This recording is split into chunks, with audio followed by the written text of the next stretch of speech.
Untuk melakukan menghindari resiko, ada hierarki pengendalian. Yang pertama adalah eliminasi, yang kedua adalah substitusi, dan yang ketiga adalah rekayasa atau engineering, yang keempat adalah pengendalian administrasi, dan yang kelima adalah penggunaan alat pelindung diri atau APD.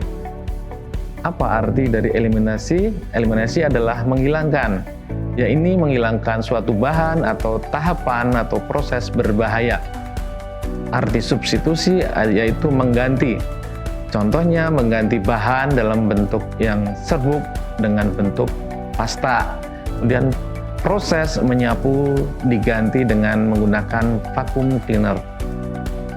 Yang ketiga, contohnya adalah penggunaan bahan solvent diganti dengan bahan deterjen. Contoh yang keempat adalah proses pengecatan yang menggunakan spray diganti dengan pencelupan. Selanjutnya adalah rekayasa teknik atau engineering. Contohnya adalah pemasangan alat pelindung mesin atau machine guarding, pemasangan general dan local ventilation, pemasangan alat sensor otomatis. Tahap hierarki pengendalian berikutnya yang berupa adalah pengendalian administratif.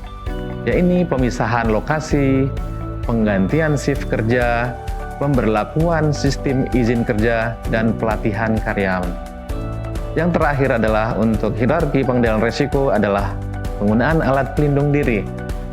Ya, ini penggunaan helm, kemudian penggunaan safety shoes, penggunaan air plug atau air muff, dan penggunaan safety goggles.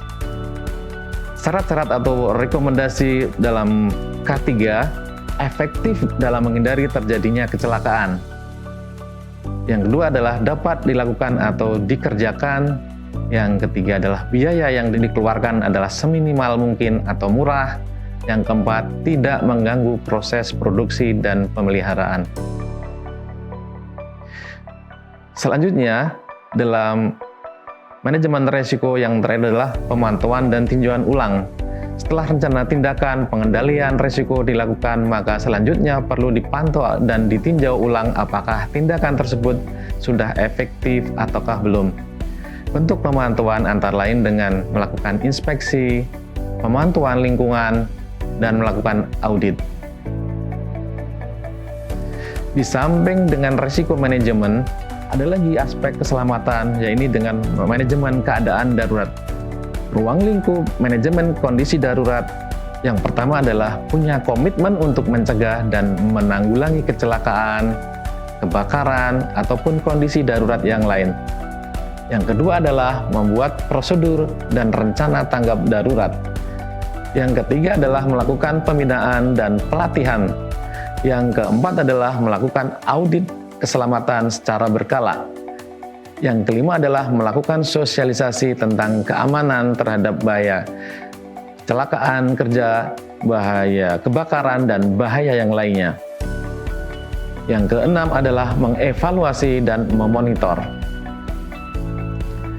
Tidak kalah pentingnya adalah membentuk tim emergensi. Perlu komitmen bersama yang diawali oleh dari pimpinan manajemen tertinggi. Tim emergensi terdiri atas yang pertama adalah unsur pimpinan berupa dari direktur emergensi, koordinator emergensi, chief warden, dan komandan regu. Yang kedua adalah unsur pelaksana yang terdiri dari tim evakuasi, tim komunikasi, tim security, teknisi atau operator, dan tim medis. Kemudian yang ketiga adalah unsur pemantau ataupun pendukung, yakni tim evaluator dan pengawas. Personel tim emergensi perlu mendapatkan pelatihan secara profesional atau keterampilan. Perlu ada panduan atau manual mengenai pelaksanaan emergensi.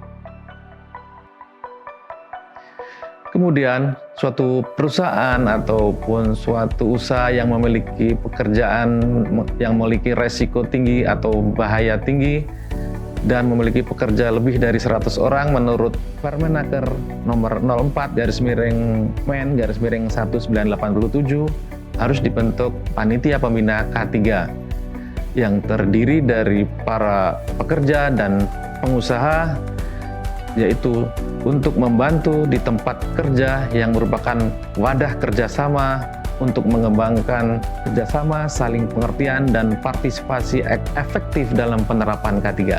Untuk pelaporan K3, laporan panitia pembina keselamatan dan kesehatan kerja harus melakukan laporan kepada Dinas Tenaga Kerja selama triwulan, dan ini dari triwulan pertama, triwulan kedua, triwulan ketiga, dan triwulan keempat. Isi daripada pelaporan administrasi K3 yang pertama adalah pendahuluan yang berisi tentang identitas panitia pembina K3 atau P2K3 di perusahaan, kemudian periode kegiatan dan pelaporannya. Yang kedua adalah penilaian K3 yang berisi hasil penilaian K3 atau asesmen SHE di tempat kerja. Yang ketiga adalah program dan kegiatan K3 yang berisi penjabaran, bukti pelaksanaan, dokumentasi dari program dan kegiatan K3 yang disusun berdasarkan hasil penilaian K3. Yang keempat adalah evaluasi program dan kegiatan K3 yang berisi tentang hasil evaluasi program dan kegiatan K3. Dan kelima adalah penutup yang berisi kata penutup laporan. Untuk pelaporan kecelakaan kerja, kecelakaan manakah yang harus dilaporkan? Semua kecelakaan, tidak peduli besar kecilnya, harus dilaporkan kepada supervisor secepatnya. Mengapa kecelakaan perlu diinvestigasi dan dilaporkan? Yang pertama adalah untuk mencegah terjadinya kecelakaan serupa pada masa yang akan datang. Yang kedua adalah untuk menentukan penyebab kejadian kecelakaan tersebut. Adapun tata cara pelaporan kecelakaan kerja, yang pertama adalah pengurus ataupun pengusaha wajib melaporkan tiap kecelakaan yang terjadi di tempat kerja yang dipimpinnya, baik yang telah mengikut sertakan pekerjanya ke dalam program BPJS maupun yang belum. Yang kedua, kecelakaan adalah suatu kejadian yang tidak dikehendaki dan tidak diduga sebelumnya yang dapat menimbulkan korban manusia atau harta benda yang terdiri dari kecelakaan kerja, penyakit akibat kerja, kebakaran atau peledakan atau bahaya pembuangan limbah, dan kejadian berbahaya lainnya. Yang ketiga, melaporkan secara tertulis kepada kantor Dinas Tenaga Kerja setempat dalam waktu tidak lebih dari 2 kali 24 jam sejak terjadi kecelakaan dengan menggunakan formulir yang telah ditentukan. Yang keempat adalah laporan dapat disampaikan secara lisan sebelum dilaporkan secara tertulis. Adapun program kerja K3, yang pertama adalah safety meeting. Yang kedua adalah inventarisasi permasalahan K3. Yang ketiga adalah identifikasi dan inventarisasi sumber bahaya. Yang keempat adalah penerapan norma K3. Yang kelima adalah inspeksi secara rutin dan teratur. Yang keenam adalah penyelidikan dan analisa kecelakaan. Apa tujuan daripada inspeksi? Pada prinsipnya, tujuan inspeksi yang pertama adalah mengidentifikasi kondisi tidak aman, yang kedua adalah mengidentifikasi tindakan tidak aman, yang ketiga adalah menentukan penyebab dasar. Sedangkan tujuan dari investigasi adalah mencari fakta-fakta dan penyebab kecelakaan sehingga dapat diambil tindakan pencegahan supaya kecelakaan yang sama tidak terulang kembali.